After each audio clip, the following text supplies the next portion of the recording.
కేజ్రీవాల్ పంజాబ్ ఎలక్షన్స్లో తమని బాధితులు పార్టీ కిందన గుర్తించమని ప్రజల్ని కోరడం ప్రారంభించారు. తద్వారా రేపు 5 రాష్ట్రాల ఎన్నికల ఏకైక పంజాబ్ ఎన్నికల ఘట్టం ప్రారంభమవుతున్నట్టుంది.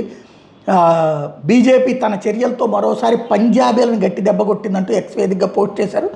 ఆ పార్టీ ఆపరేషన్ లోటస్ మళ్ళీ మొదలుపెట్టింది. ఆప్ ఎంపీ సంజయ్ సింగ్ ఈ వ్యాఖ్యలు చేసుకొచ్చారు. తమ 7 ఎంపీలను ప్రలోభ పెట్టడానికి బీజేపీ ఈడీ సిబిఐలు వాడుకుందని ఆరోపించారు. ఈరోజు 7 ఆప్ ఎంపీలు బీజేపీలో చేరారు.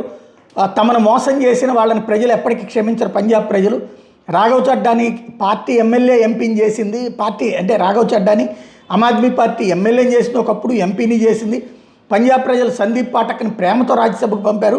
రాజేంద్ర గుప్తా, విక్రమ్ సాహ్ని, అశోక్ మిట్టల్, స్వాతి మలేవాల్ వీళ్ళందరికీ పార్టీ పంజాబ్ ప్రజలు దిగువ స్థాయి నుంచి ఉన్నత స్థానాలు చేరుకునే అవకాశం కల్పించారు.